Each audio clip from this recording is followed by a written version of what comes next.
어머니, 애 낳아줬더니 고마워할 줄도 모르고 그깟 돈 때문에 쪼잔하게 구시면 안 되죠.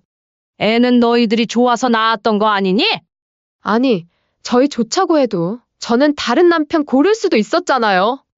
덕분에 어머니도 며느리도 드리고 말이에요. 며느리를 들여서 내가 좋을 건 또 뭔데 말을 그렇게 하니? 며느리가 무슨 벼슬이야? 맨날 집안일 하랴 손주 보랴 일만 더 늘어났다. 그래서 집 해주실 거예요, 말 거예요? 안 된다. 너네들이 열심히 한 푼 두 푼 모아서 늘려갈 생각을 해야지. 아니, 솔직히 어머니도 그 돈 모아서 말년에 얼마나 호의호식 하시게요? 자식 위하는 게 부모인데 욕심이 왜 그렇게 많으신 거예요?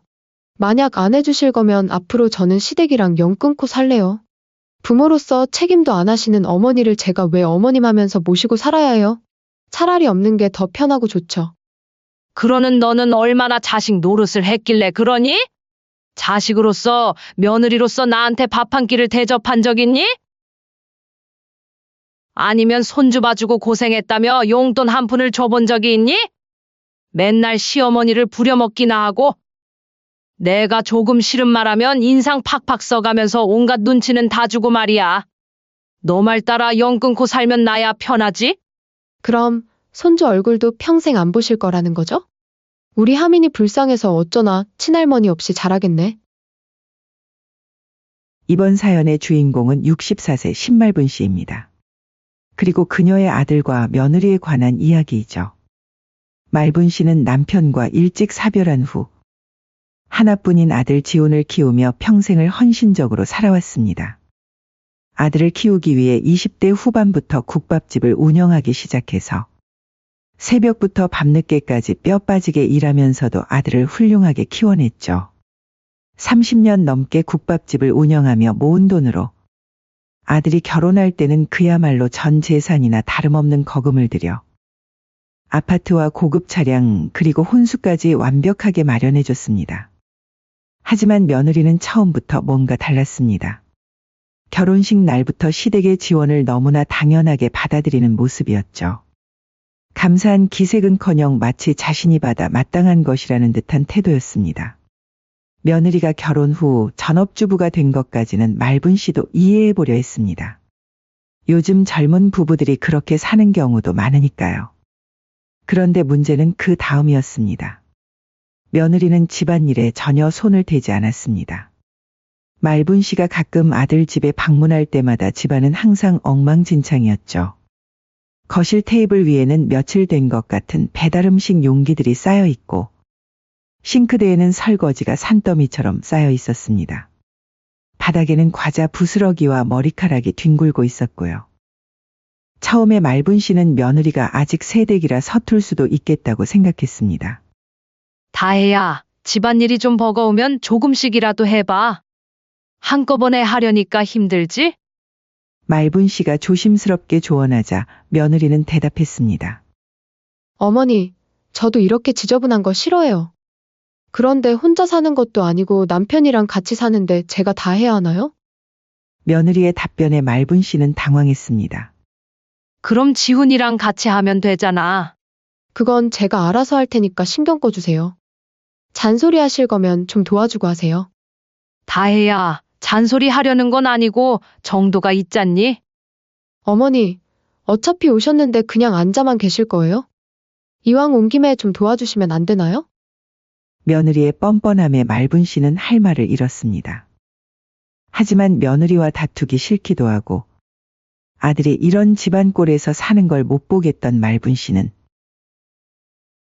결국 소매를 걷어붙이고 청소를 시작했죠. 그래, 하나씩 먼저 보여주면 따라서 하겠지.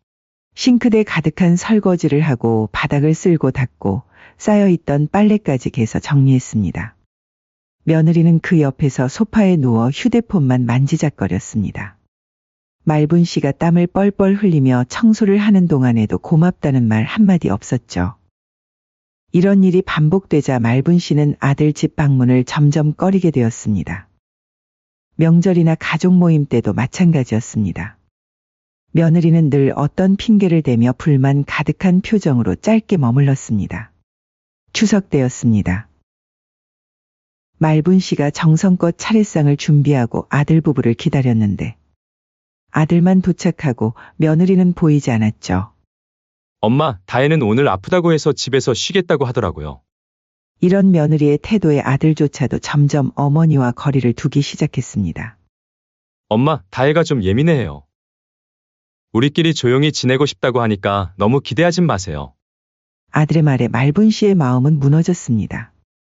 아들이 결혼하고 나서 말분 씨는 갈수록 외로움을 느꼈습니다. 전에는 한 달에 한 번씩은 아들과 저녁을 먹거나 함께 시간을 보냈는데 이제는 한 달에 한 번 보기도 어려워졌습니다. 전화를 해도 며느리가 받는 경우가 많았고 그럴 때마다 짧게 지금 바빠요 라는 말만 듣고 끊어야 했죠. 혼자 국밥집에서 일하고 집에 돌아가면 텅 빈 집에서 혼자 밥을 먹는 날이 늘어갔습니다. 말분 씨는 자신을 돌아봤지만 며느리에게 잘못한 일을 찾을 수 없었습니다. 오히려 너무 잘해주려고 했던 것 같은데 그게 오히려 며느리에게는 부담이었던 걸까요? 하지만 이건 시작에 불과했습니다. 며느리의 진짜 모습은 이제부터 드러나기 시작할 테니까요.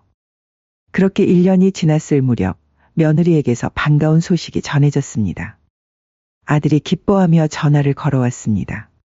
엄마, 좋은 소식이 있어요. 다혜가 임신했어요. 말분 씨는 그동안의 모든 서운함이 눈 녹듯 사라지는 기분이었습니다. 손주라니. 이보다 더 기쁜 소식이 어디 있을까요? 정말 축하한다. 다혜는 몸 괜찮니? 입덧은 심하지 않고? 말분 씨는 진심으로 기뻐하며 며느리를 걱정했습니다. 이제야 진짜 가족이 되는 기분이었죠. 며느리도 임신 소식을 전하며 평소보다 조금 더 다정한 목소리로 말했습니다. 어머니, 감사해요. 몸은 괜찮은데 좀 피곤하긴 해요. 그럼 그렇지. 임신 초기엔 몸조리 잘해야 해. 내가 뭐 해줄 것 없나? 말분 씨는 며느리에게 정성껏 몸에 좋은 음식을 해서 가져다 주기 시작했습니다. 미역국, 전복죽, 각종 나물까지. 손주를 품은 며느리를 위해 최선을 다했죠. 몇 달 후 며느리는 건강한 남자아이를 낳았습니다. 손주의 이름은 하민이었습니다. 말분 씨는 손주를 처음 본 순간 눈물이 핑 돌았죠. 하민이는 정말 예뻤습니다. 아들을 어릴 때 닮아서 더욱 사랑스러웠죠. 그런데 며느리가 산후조리원에서 나온 후 아들 부부에게서 연락이 왔습니다. 어머니, 하민이 좀 봐주실 수 있으세요? 말분 씨는 잠깐 당황했습니다. 물론 손주는 예뻤지만 말분 씨는 매일 새벽부터 밤까지 국밥집을 운영하고 있었거든요. 다혜야, 나도 가게 일이 있는데. 시간이 될까 모르겠네. 어머니, 다른 할머니들은 다 손주 봐주시는데요. 제가 아직은 몸이 좀 힘들어서 그래요. 그럼 내가 가게 시간을 좀 줄이고 오후에는 하민이 봐줄게. 이렇게 말분 씨의 새로운 일상이 시작되었습니다. 새벽 4시에 일어나 국밥 준비를 하고 오전 6시부터 오후 2시까지 가게 일을 한 다음 서둘러 아들 집으로 가서 하민이를 돌봤습니다. 처음에는 손주가 너무 예뻐서 피곤한 줄도 몰랐습니다. 하지만 시간이 지날수록 체력적으로 힘들어지기 시작했죠. 왜냐하면 점점 손주를 보는 시간이 늘어났기 때문입니다. 게다가 가게 영업시간을 줄이니까 수입도 절반으로 줄어들었습니다. 그런데 며느리의 요구는 점점 늘어만 갔습니다. 어머니, 아기 옷은 왜 다림질을 안 하세요? 그리고 아기 전용 세제를 쓰셔야죠. 그것도 모르시나요? 아기 피부에 안 좋아요. 그리고 어머니, 집안 청소도 좀 해주시고 이왕 오신 김에 장까지 봐주세요. 말분 씨는 점점 며느리의 가정부가 되어가는 기분이었습니다. 하민이만 돌보면 되는 줄 알았는데 집안일까지 다 떠맡게 된 거죠. 설거지, 빨래, 청소, 장보기까지. 며느리는 회사에서 돌아와도 아무것도 하지 않았습니다. 다혜야, 집안일 같은 건 너가 좀 미리미리 해놓지 그러니? 나도 가게 일하고 여기 와서 애 보느라 힘들어. 말분 씨가 조심스럽게 말하자 며느리가 대답했습니다. 어머니, 저 출산한 지 얼마 안 됐잖아요. 어머니는 이제 나이도 있으니까 가게 일 좀 줄이시고 손주나 봐주시면 되잖아요.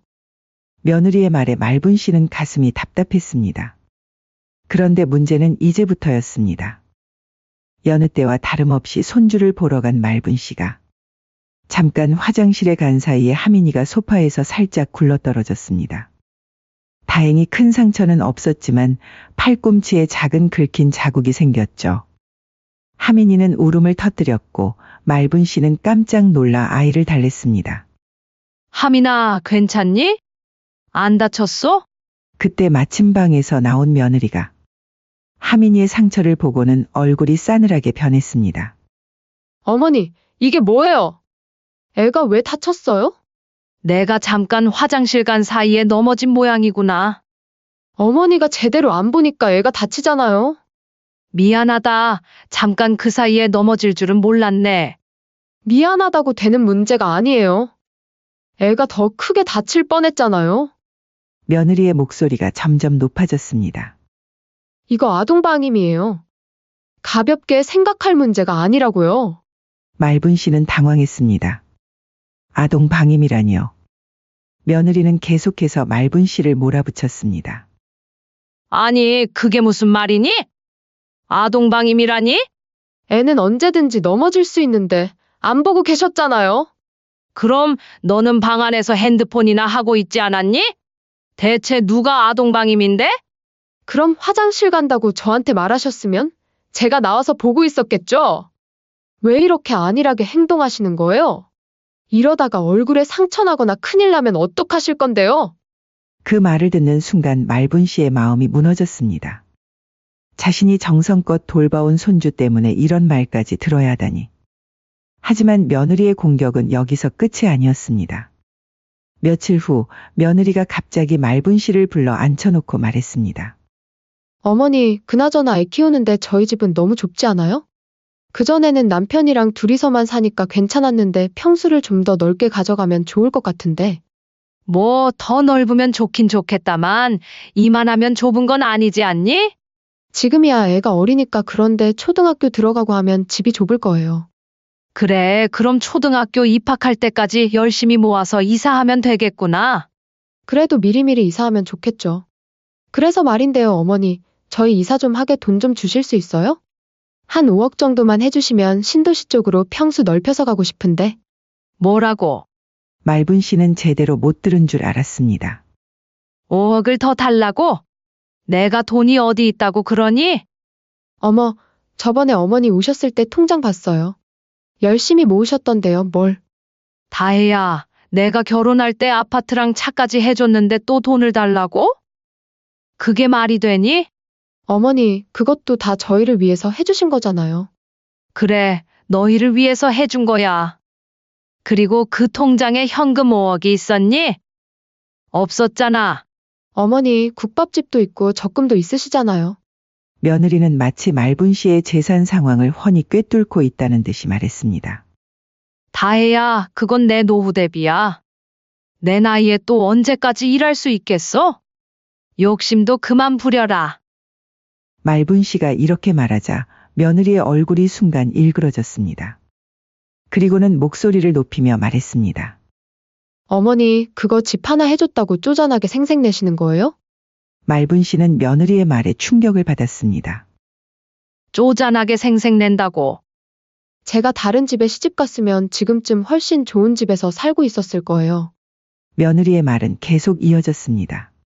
나 같은 며느리 만나서 손주까지 얻으셨으면서 그깟 몇 푼 가지고 그렇게 생색을 내시다니. 뭐라고? 말분 씨는 자신의 귀를 의심했습니다. 너무 불쌍하네요. 제 인생이. 며느리의 마지막 말에 말분 씨는 온몸이 떨렸습니다. 충격과 분노가 동시에 밀려왔습니다. 말분 씨가 아무 말도 못하고 있자 며느리는 기회를 놓치지 않고 더 심하게 몰아붙였습니다. 어머니, 애 낳아줬더니 고마워할 줄도 모르고 쪼잔하게 구시면 안 되죠. 저만 좋자고 이래요? 저희 가족이 같이 잘 살면 좋은 거잖아요. 애는 너희들이 좋아서 낳았던 거 아니니? 무슨 말도 안 되는 소리를 하니? 아니, 저희 좋자고 해도 저는 다른 남편 고를 수도 있었잖아요. 덕분에 어머니도 며느리도 드리고 말이에요.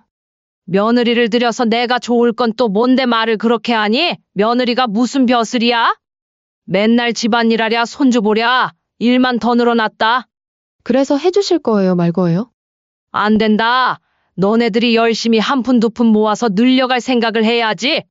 나이가 몇인데 맨날 부모한테 손 벌리면 어떡하니? 아니, 솔직히 어머니도 그 돈 모아서 말년에 얼마나 호의호식 하시게요? 자식 위하는 게 부모인데 욕심이 왜 그렇게 많으신 거예요?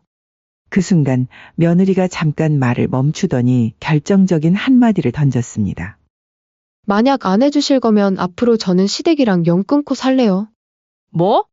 그렇잖아요. 부모로서 책임도 안 하시는 어머니를 제가 왜 어머님 하면서 모시고 살아야 해요? 차라리 없는 게 더 편하고 좋죠.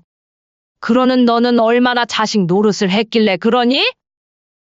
자식으로서, 며느리로서 나한테 밥 한 끼를 대접한 적 있니? 아니면 손주 봐주고 고생했다며 용돈 한 푼을 줘본 적이 있니? 맨날 시어머니를 부려먹기나 하고, 내가 조금 싫은 말하면 인상 팍팍 써가면서 온갖 눈치는 다 주고 말이야. 너 말 따라 연 끊고 살면 나야 편하지? 그럼 손주 얼굴도 평생 안 보실 거라는 거죠? 며느리는 마치 자신이 큰 결단을 내린 것처럼 당당하게 말했습니다. 어머니가 그렇게 인색하게 구실 거면 저희는 저희끼리 살겠어요. 하민이도 어머니 안 보고 클 수 있어요. 우리 하민이 불쌍해서 어쩌나 친할머니 없이 자라겠네. 그 순간 말분 씨의 마음속에서 무언가가 툭 하고 끊어지는 소리가 났습니다. 며느리는 자신이 연을 끊겠다고 하면 말분 씨가 무릎 꿇고 빌면서 5억을 내놓을 줄 알고 있었던 거죠. 손주를 볼 수 없다는 협박에 굴복할 줄 알았던 겁니다. 말분 씨는 천천히 자리에서 일어났습니다. 그래, 이참에 정말 연을 끊자? 그렇게 남처럼 지낼 거면 나도 좀 돌려받아야 할 게 있구나. 아파트, 차, 혼수 비용? 전부 내가 해준 거잖니? 이제는 연 끊고 지낼 거니까 나도 돌려받아야겠구나. 말분 씨는 차분하지만 단단한 목소리로 계속 말했습니다. 그리고 남한테 매일 와서 손주 봐주고 집안일까지 해줄 이유도 없고. 며느리는 급히 말을 바꿨습니다. 어머니, 방금은 제가 화가 나서 잘못 말했어요. 당연히 우리는 가족이죠. 말분 씨는 흔들리지 않았습니다. 내일 변호사 만나볼 거야. 어떻게 하면 내 돈을 다시 돌려받을 수 있는지 알아보겠어. 며느리는 완전히 당황했습니다. 이런 반응은 전혀 예상하지 못했거든요. 어머니, 저 정말 미안해요. 제가 너무 흥분해서. 아니다. 나도 가만히 생각해보니 너가 말한 대로 하는 게 좋을 것 같구나. 말분 씨는 가방을 들고 현관으로 향했습니다. 어머니, 잠깐만요. 며느리가 뒤따라왔지만 말분 씨는 돌아보지 않았습니다. 다혜야, 내 소원대로 해줄게. 앞으로는 시어머니 잔소리도 들을 일 없고 좋지? 그렇게 말분 씨는 집을 나섰습니다. 다음 날 아침 말분 씨는 30년 지기 친구인 정 변호사를 찾아갔습니다. 말분아, 무슨 일이야? 얼굴이 왜 그래? 말분 씨는 어제 있었던 일을 차근차근 설명했습니다. 정 변호사는 이야기를 들으며 고개를 끄덕였습니다. 아, 그래서 재산 반환이 가능한지 알아보러 온 거구나. 그래, 내가 준 걸 다시 가져올 수 있을까? 말분아, 아파트랑 차는 증여세를 내고 이전한 거라서 법적으로는 좀 복잡할 수 있어. 하지만 정 변호사가 잠시 생각하더니 말했습니다. 증여 취소 사유가 될 만한 게 있어. 며느리의 배은망덕한 행위 그리고 증여자인 내가 경제적으로 어려워진 상황 등을 근거로 할 수 있겠어. 그리고 혼수 비용이나 생활비 지원 같은 건 증여가 아닌 임시 대여금으로 주장할 수 있고. 정 변호사는 계속 설명했습니다. 특히 며느리가 연을 끊겠다고 한 건 증여의 조건이 파기된 거로 볼 수 있어. 가족 관계 유지를 전제로 한 증여였는데 그 조건이 깨진 거지. 그럼 소송하면 이길 수 있다는 거야? 충분히 승산이 있어. 증거만 제대로 챙기면 돼. 말분 씨는 집으로 돌아가서 서랍 속에 보관해둔 모든 서류를 꺼냈습니다. 아파트 계약서, 차량 구매 영수증, 혼수 비용 영수증. 그리고 그동안 아들 부부에게 보내준 생활비 송금 내역까지. 꼼꼼한 성격의 말분 씨는 모든 걸 증거로 남겨뒀었습니다. 다행히 다 있네. 다음 날 말분 씨는 정 변호사와 함께 법원에 재산 반환 소송을 제기했습니다. 소송 내용은 다음과 같았습니다. 아파트와 차량에 대한 증여 취소, 혼수 비용 및 생활비 지원금의 대여금 반환, 그리고 정신적 피해에 대한 손해배상. 소송장이 아들 부부에게 도달한 건 그 다음 주였습니다. 말분 씨가 국밥집에서 일하고 있는데 아들에게서 급하게 전화가 왔습니다. 엄마! 이게 뭐예요? 소송이라니? 소송이 왜? 네 아내가 연을 끊자고 했잖아. 엄마, 다혜가 잘못 말한 거예요. 진심이 아니었어요. 아니야, 진심이었어. 나한테 쪼잔하다고 했고 몇 푼 가지고 생색낸다고 했잖아. 아들의 목소리가 다급해졌습니다. 엄마, 제발요. 소송 취하해 주세요. 우리가 잘못했어요. 잘못했다고 되는 게 아니야. 너희 며느리가 원한 대로 해주는 거야. 엄마! 연을 끊자고 한 건 며느리야. 나는 그 말에 따르는 것뿐이야. 말분 씨는 전화를 끊었습니다. 그날 저녁 아들과 며느리가 급히 달려왔습니다. 두 사람 모두 얼굴이 창백했습니다. 며느리는 말분 씨를 보자마자 무릎을 꿇었습니다. 어머니, 제발 용서해 주세요. 제가 정말 잘못했어요. 아들도 옆에서 무릎을 꿇었습니다. 엄마, 저희가 잘못했어요. 소송 취하해 주세요. 하지만 말분 씨는 소파에 앉은 채 차갑게 내려다봤습니다. 다혜야, 넌 나한테 연을 끊겠다고 했잖아. 어머니, 그건 제가 화가 나서 진심이 아니었어요. 아니야, 진심이었어. 그리고 나도 이제 진심이야. 말분 씨는 미리 준비해둔 서류 봉투를 꺼냈습니다. 소송으로 가면 너희가 더 손해야. 이자까지 다 계산하면 엄청날 거거든. 어머니, 그러니까 합의하자. 여기 합의서가 있어. 말분 씨가 내민 합의서를 보고 아들 부부는 경악했습니다. 합의서 내용은 다음과 같았습니다. 첫째, 아파트는 즉시 말분 씨 명의로 되돌리고 아들 부부는 한 달 내로 이사할 것. 둘째, 자동차는 즉시 반환할 것.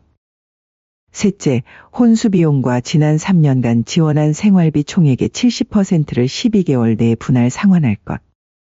마지막, 이후 어떤 경제적 지원도 요구할 수 없을 것. 아들이 떨리는 목소리로 말했습니다. 엄마, 이건 너무 가혹해요. 저희가 어떻게 이런 조건을... 며느리가 눈물을 흘리며 빌었습니다. 어머니, 저희가 정말 잘못했어요. 다시는 그런 말 안 할게요. 이미 늦었어. 넌 나한테 쪼잔하다고 했고 몇 푼 가지고 생색낸다고 했잖아. 말분 씨의 목소리는 흔들림이 없었습니다. 며느리는 아무 말도 할 수 없었습니다.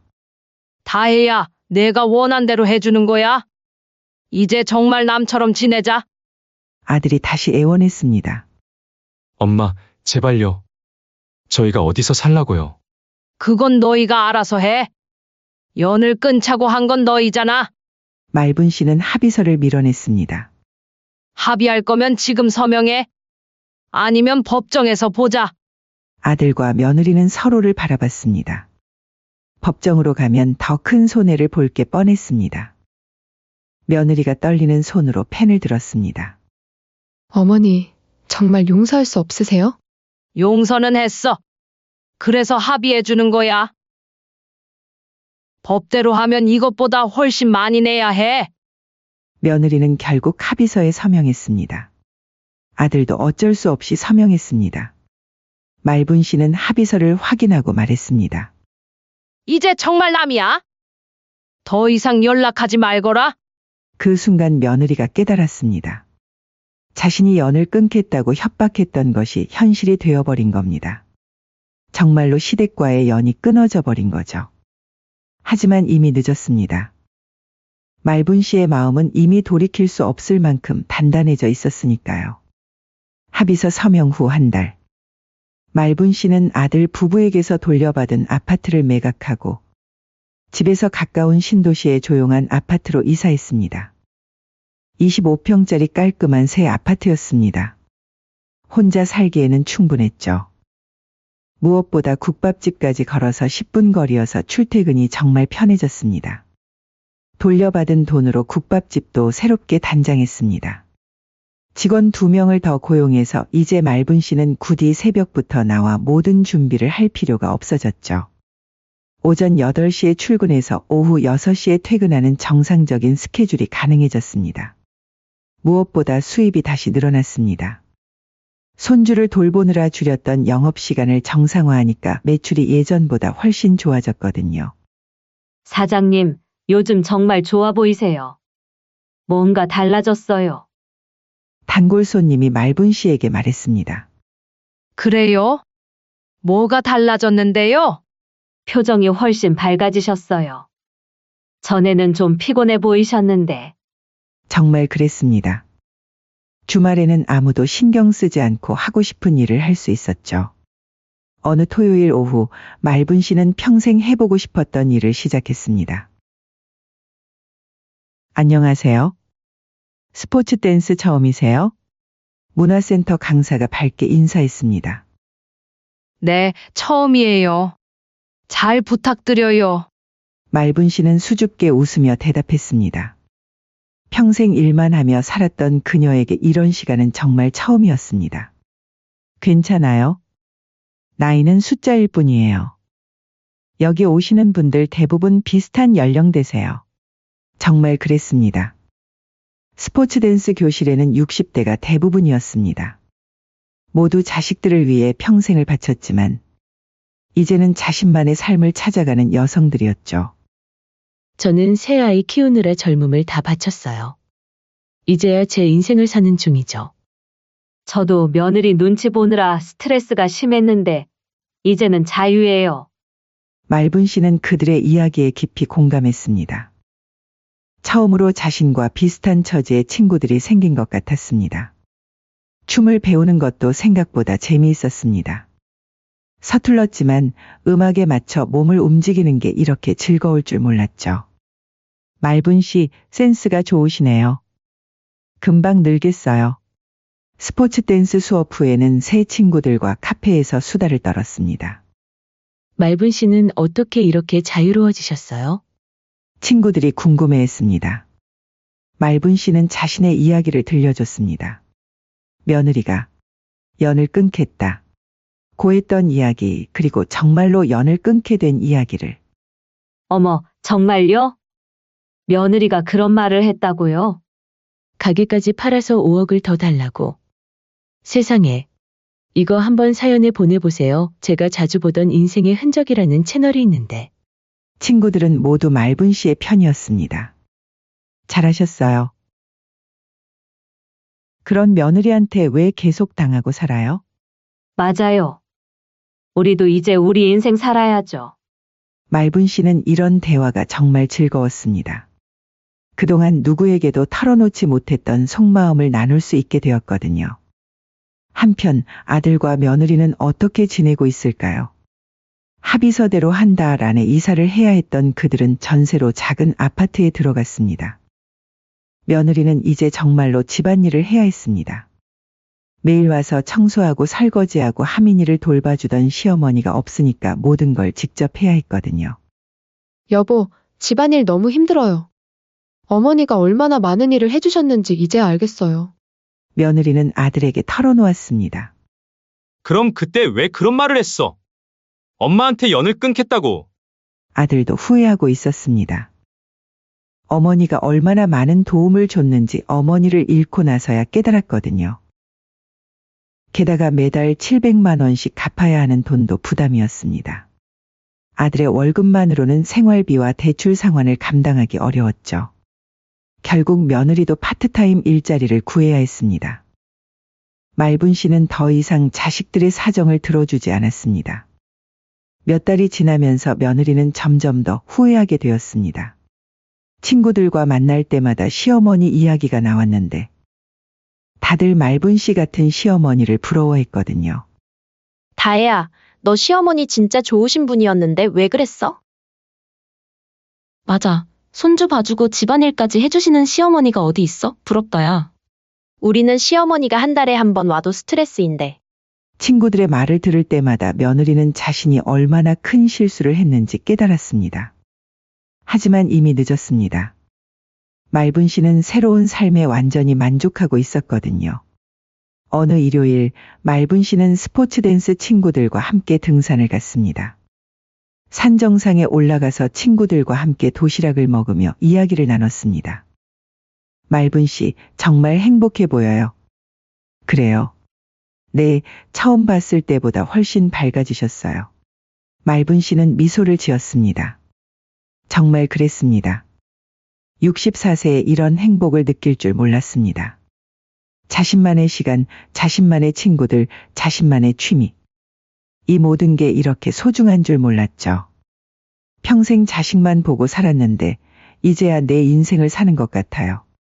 말분 씨의 말에 친구들이 공감하며 고개를 끄덕였습니다. 그날 저녁 집으로 돌아가는 길에 말분 씨는 혼자 중얼거렸습니다. 연을 끊자던 며느리 덕분에 나는 자유를 얻었네. 그 말이 전혀 슬프지 않았습니다. 오히려 감사했습니다. 며느리가 연을 끊겠다 고 하지 않았다면 말분 씨는 계속 그런 삶을 살았을 테니까요.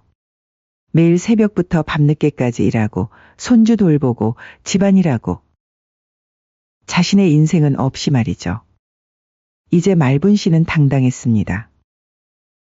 며느리의 협박에 굴복하지 않고 자신의 길을 선택한 자신이 자랑스러웠습니다. 휴대폰이 울렸지만 말분 씨는 확인하지 않았습니다. 아들의 전화였지만 지금은 자신의 시간이니까요. 전화를 받을지 말지도 이제는 자신이 결정할 수 있었습니다. 말분 씨는 새 아파트의 베란다에 서서 야경을 바라봤습니다. 반짝이는 도시의 불빛들이 아름다웠습니다. 이제야 내 인생이 시작인가 보네. 말분 씨는 조용히 웃었습니다. 며느리는 스스로 한 말대로 정말 시댁과 연이 끊어졌습니다. 그 결과 경제적으로도 심리적으로도 힘든 삶을 살게 되었죠. 매일 후회하며 지내고 있을 겁니다. 하지만 말분 씨는 더 이상 그들의 사정을 듣지 않았습니다. 연을 끊자고 한 건 그들이니까요.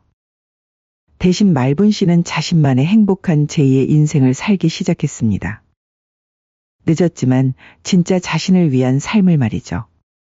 그리고 이제 더 이상 누구의 협박에도 흔들리지 않았습니다. 연을 끊겠다. 는 말은 양날의 검이었습니다. 며느리는 그걸 모르고 함부로 휘둘렀다가 결국 자신이 베인 것이죠. 말분 씨는 이제 진정한 자유를 얻었습니다. 인생의 새로운 시작이었습니다.